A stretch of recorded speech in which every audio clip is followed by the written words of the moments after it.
What's this? Do mesh colliders use graphical power than box capsules? I was trying to figure out which one to use, mesh or physical shape. So the caveat of using a mesh collider and a box collider or a capsule collider, whatever type of original shape, is, for example, on cars here, and I'll give you guys a good example.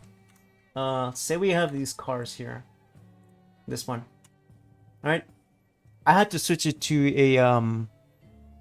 a box collider because it would clip out, and the reason why is because it's kind of meshing into is using the mesh. So I'll give you guys a good example here. Let me disable this box collider, and then let's put in the mesh collider, and you guys can see it yourself. Mesh collider, right? The mesh collider is just gonna add it like kind of like this, right? You can see it in there. See how it's kind of like using all the shapes together to kind of try to figure it out using the mesh. And then the reason why is because it's using all these topology to make different kind of collisions.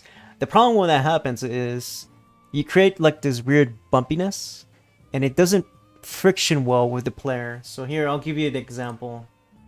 So now we're gonna try to bump it to this character. We're gonna get like weird transitions where you kind of go through the car. Right, here's the car. See, you kind of can bump into the car like this. See how we just went through it like this? We'll show you again. Here's the little end tail. We can just go through it like that. So I don't want that. I don't want that in my game where the player's gonna go through things like they're just gonna like go through it and you can see the tires and stuff like that. Here, I'll do it again. Like that, see? You can see the inside. Like, what the heck? How do you do that?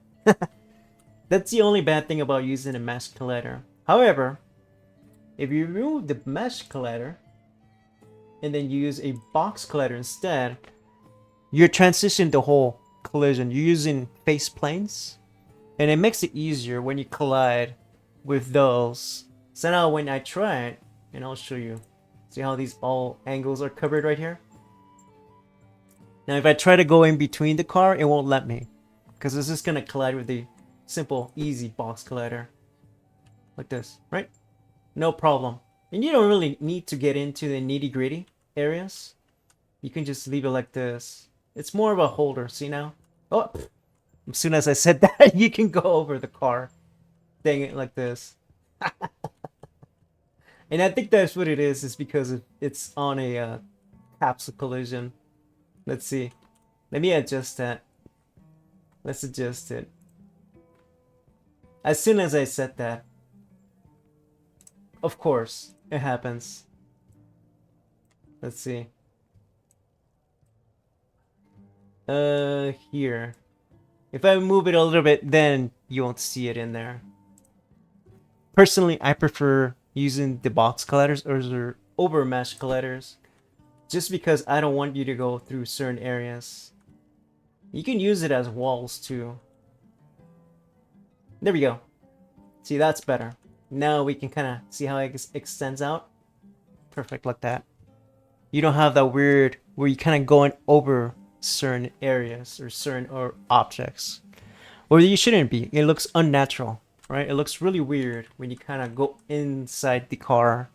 Like, you're like literally like teleporting through the car like that. So yeah, I would say use box colliders or use certain already shaped out shapes for cars or for other figures, right? Don't use the meshes. Meshes are nice if you have simple figures, but if you have more advanced figures like these cars, stuff like that, I would say use a box instead. Good question though. I like that one. Right? And I got a nice little answer right there with an example. So mesh colliders are more compute since they create shapes around the objects. That's right. They use the shape. So they use the already made shape that you already made in Blender or whatever you may use with, Maya, whatever you're using. They use topology to make that mesh in the collisions. I usually don't like that because the collision has nothing to do with the topology of the shape of the object. And it's much better to just use a simple box collider. Yep.